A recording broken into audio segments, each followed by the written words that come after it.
Witam serdecznie w kolejnym odcinku Stolarskie Triki z Ameryki. I dzisiaj będzie o... Nie, to nie będzie o mechanice, bo to jest, ja wiem, że to jest klucz, który kojarzy się z mechaniką, ale dziś będzie o postarzaniu mebli. Niektórzy tego nie tolerują, niektórzy tego nie lubią, inni to kochają. Cóż mogę powiedzieć? Z gustami się nie dyskutuje. Z gustami się nie dyskutuje. Jeżeli ktoś chce za to zapłacić duże pieniądze, dlaczego mu tego nie umożliwić? Dlaczego tych pieniędzy nie wziąć? Także ja osobiście nie lubię mebli. Może nie tak. Ja osobiście nie jestem strasznym fanem mebli postarzanych, ale w niektórych wnętrzach i odpowiedniej aranżacji mebli ze sobą wygląda to naprawdę zdumiewająco dobrze. Przede wszystkim wygląda to, jakby to miało wieki. Stosuje się dwie metody postarzania. Może nie dwie... Tak, można tak powiedzieć, że na surowe drewno mamy zrobiony materiał, mamy zrobione drzwiczki, załóżmy drewniane, i postarzamy je, a potem idzie na to bejca i lakiery, albo malujemy lakierami albo farbami, potem postarzamy to i na to kładziemy tak zwany glazing albo glaze, co o innym kolorze. Zazwyczaj to jest jakiś brąz na jasnych kolorach, chociaż zaraz znajdę, pokażę Wam kawałek, co robiłem na niebieskim, też brązowy. I wtedy w te wszystkie wgniecienia, zadrapania, w to wszystko wejdzie ten glaze i to wygląda naprawdę, naprawdę dobrze.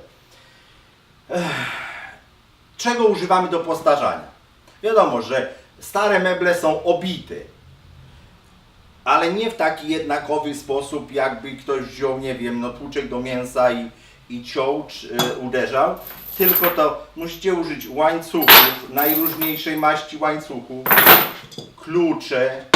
Ja mam tu najlepiej mi się sprawuje, mam tu w stare nogawice od jeansów najróżniejsze śruby. Tu na zdjęciu będzie widać, jak te śruby są bardzo o siebie po prostu zniszczone, że no, używałem ich tu kilkadziesiąt razy, także one są strasznie zniszczone i po prostu to wszystko się bierze tak, no i się tłucze. Trzeba mieć trochę artystycznego wyczucia, bo żeby tego nie zrobić za dużo, a żeby nie zrobić za mało. Trzeba zapytać projektanta, czy właściciela domu, czy właścicielki, jaką ona ma wizję. Dobrze jest, jak ona jest obok i Ty robisz postarzanie na próbie, tak zwanym sample, i ona wtedy mówi jeszcze trochę mniej, czy po prostu robi się 2 razy sample, że jak lepiej zrobić jest za mało tego potłuczenia i potem zawsze można więcej, niż potłuczecie za bardzo. Koniec. To tak jak z saperem i mino. Wybuchła i koniec. Tak samo i tu. Lepiej zrobić 2 razy, dodając te potłuczenie, niż to zrobić za dużo od razu. Tu mam takie coś. Te drzwiczki są, to jest właśnie sample, czyli wzór kawałka mebla, zrobione w ten sposób, z takim wzorem, jak właściciel zamówił sobie. Czyli to jest filong, ale ważna rzecz do postarzania i do glazingu, żeby filong miał jakiś wzorek albo przynajmniej krawędź na szczycie, dlatego że w tej krawędzi zostanie ten glaze inaczej to wytrzecie i to będzie wyglądało źle i nie będzie wyglądało jak postarzone. Dlatego stosuje się też glaze ze steinem, że malujemy to jaśniejszym kolorem, postarzamy, a potem kładziemy bejce specjalną, tak zwany glaze. Ja nie wiem, jak to w Polsce można nazwać. Podejrzewam, że no, piszę to na tym glaze. Zrobię zdjęcie. Piszę na tym glaze, także to jest glaze, taka glazura na wierzch, no. I wyciera to się i zostawia tylko w krawędziach. I wtedy to wygląda po prostu jak takie stare, zabrudzone, 200-letnie, czy nawet starsze. Przysunę to kamerę bliżej, żeby pokazać. Mam pod tym tak zwaną karuzelę. Do malowania używamy tego. Dużo ludzi, jest teraz modne malowanie niesprejowane, bo to zaraz się kojarzy z industrial work, czyli z pracą przemysłową, wielkoseryjną. Jest moda ostatnio na malowanie z pędzla. Jak malujemy z pędzla?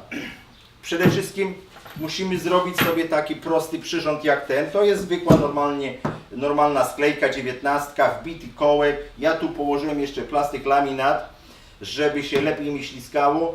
Tu jest druga 19, żeby to odsunąć, żeby mógł włożyć palce, przesunąć. I to się zakrywa, o, i to się po prostu przesuwa. Na tym kładziemy jeszcze jakieś podstawki. Jeżeli drzwiczki są duże, znaczy jeżeli są mniejsze, no to wiadomo, żeby nie ubłabrały. Jeżeli są większe, tak jak te, to nie potrzebujemy nic, bo po prostu nam wystają ze wszystkich stron. I malujemy, wiadomo, że mamy słoje na ramiakach, te drzwiczki są tak, więc słoje na ramiakach są tak. Tu od tego miejsca do tego są tak i z powrotem w dół i na dole to samo.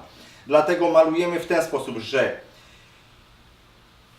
filą malujemy dookoła, ale też w tą stronę, potem od roga, w tą i w tą, żeby wyglądało, żeby wzdłuż grainu, wzdłuż słoi. Tu wzdłuż, wiadomo, i potem jest taka sztuczka, że malujemy od brzega do końca i potem w tą stronę poprawiamy, także te rysy, co zrobiliśmy po pędzlu w tą stronę, na tym będą wyglądały bardzo źle, bo tu słoje idą w tą stronę, więc pociągamy tak i wygląda to bardzo, bardzo dobrze. Czy to pomalowane farbą, czy to pomalowane lakierem, wygląda to dobrze i wygląda jakby to były nie pociągnięcie pędzla, tylko struktura drewna, struktura słoi. No i to tyle. Przestawię kamerę i będziemy z tym walczyć. No i bierzemy młotek i po prostu napierdzielamy. Takie czoło, żeby miało okrągłe, to wtedy są różne ugniecenia. Pamiętać, żeby tego nie za bardzo zmasakrować.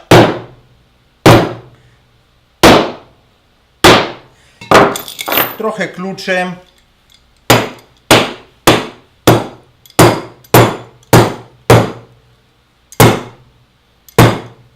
Na filongach też. Łańcuchem oczywiście.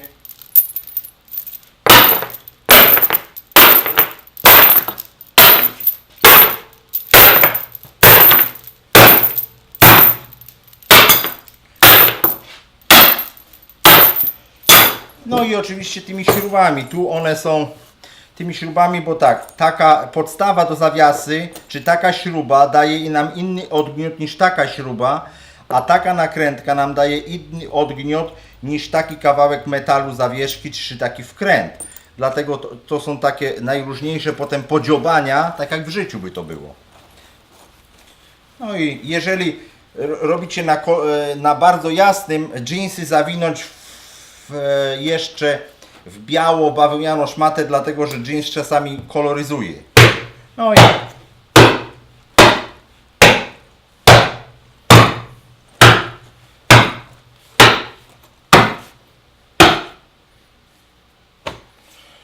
Jak będzie trzeba, to jeszcze małym łańcuchem można trochę coś tam ciachnąć. No, ja bardzo zmasakrowałem te drzwiczki, bardzo. Ale to dlatego, że chciałem Wam pokazać, jak to się robi. Ale mówię, że nie robić od razu takiej demolki, tylko zrobić trochę i zobaczyć, jak to wygląda, położyć glazing czy położyć bejce i zobaczyć, jak będzie potrzeba, to zrobić więcej, bo zawsze więcej zniszczeń można dodać, odwrócić tego niestety się nie da. Ja stosuję, tu jest, pokazywałem, tu piszę na tym, jest napisane glaze i to jest latex finish. Co to znaczy? Te drzwiczki były pomalowane już na kolor i na odcień, na wszystko jakie ma być, jaki klient sobie wybrał. I to jest lateks. Lateksowa farba akrylowa, dlatego że akrylowe są bardzo twarde i nadają się do mebli. To jest też lateks, ale to jest bezbarwne. To się miesza z farbą brązową jakąś albo czarną, w zależności kto woli, jakie woli mieć te wypełnienia, ale zazwyczaj się stosuje to z brązową farbą, dość ciemną i się to bebrze wszystko i potem się zostawia tylko w odpowiednich miejscach.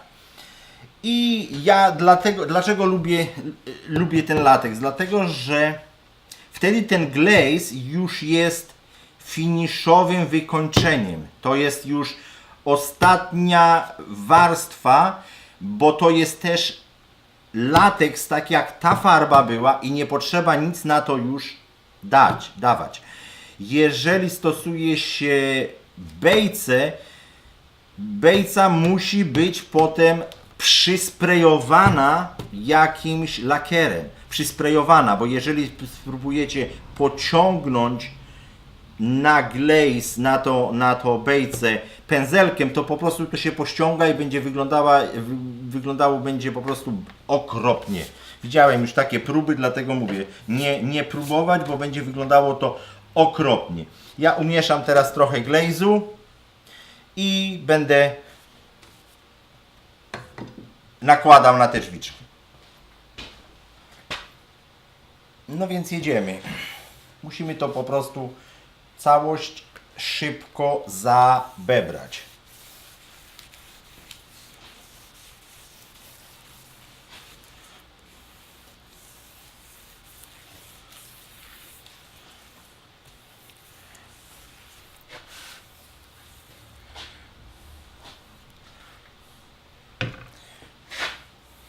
Brzegi też, dlatego właśnie służy ta karuzela, żeby nie trzeba było biegać dookoła, tylko żeby można było z każdej strony zobaczyć, jak to wygląda, sobie po prostu przejechać. Zwrócić szczególną uwagę, żeby w te wszystkie wgniecenia ten glaze zszedł, żeby to było w całości. No i co, bierzemy szmatę, to jest po prostu jak niektórzy nazywają, że to jest rzeźba w gównie. Może coś w tym jest. O.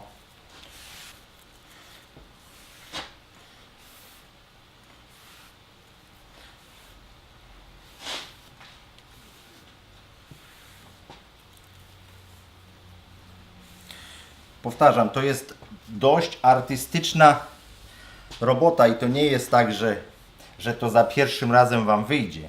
Dlatego, że zrobić nowe, a żeby wyglądało stare, to jest naprawdę duża sztuczka.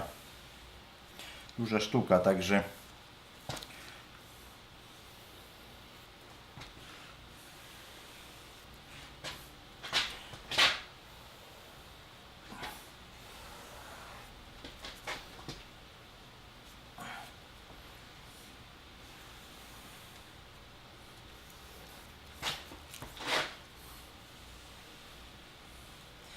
i tak samo wycieramy jak malujemy, że brzegi do końca i potem długie ramiaki od góry do dołu do końca.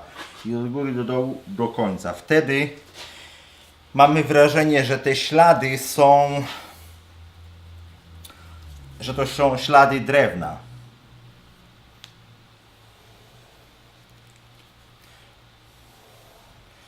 Często trzymać drugą ręką, żeby to nam się nie miąchało, bo to robi ślady, jak upadnie i wtedy to źle wygląda.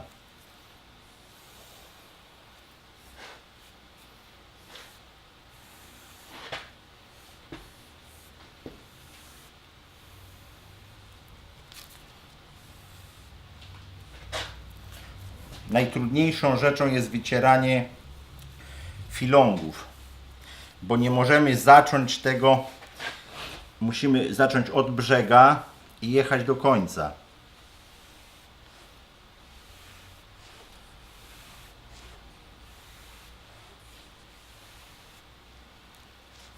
O. Nie we wszystkie wgłębienia wchodzi ten glaze, dlatego to wygląda tak fajnie, jakby to było naturalnie, dlatego po paru musicie zrobić parę prób, żeby wiedzieć, przy jakich zniszczeniach, co Wam wejdzie i jak to będzie wyglądało, dlatego że, jak mówiłem, to jest artystyczna praca i nikt tego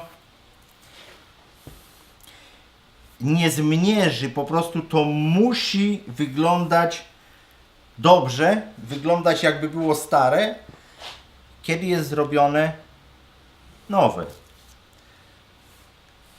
Oczywiście nie zapomnieć o wytarciu brzegów, krawędzi.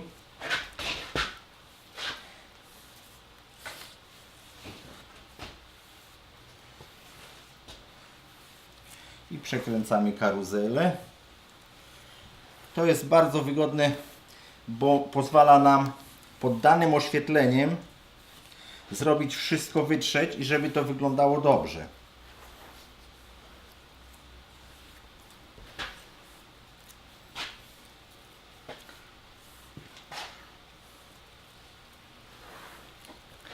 Tu jeszcze troszeczkę wytrzeć. I w tą stronę wzorki, żeby nie były takie.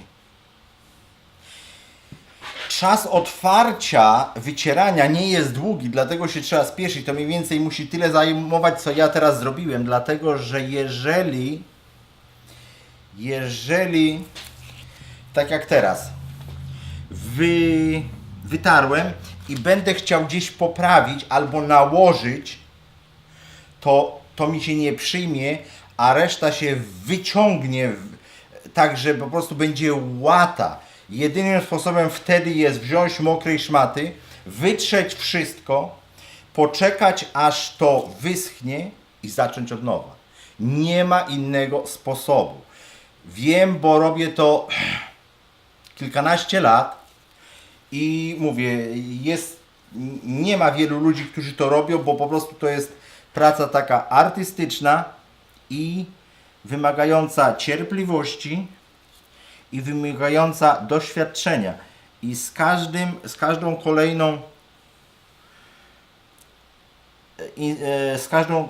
każdym kolejnym projektem nabieracie jak gdyby nowego doświadczenia, dlatego że mówię, łatwiej jest to robić na bejcy. Na bejcy wtedy się stosuje to na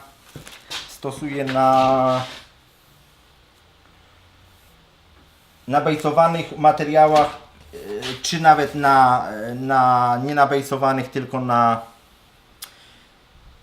jak to mówią, na clear, na bezbarwnych i potem się stosuje stain.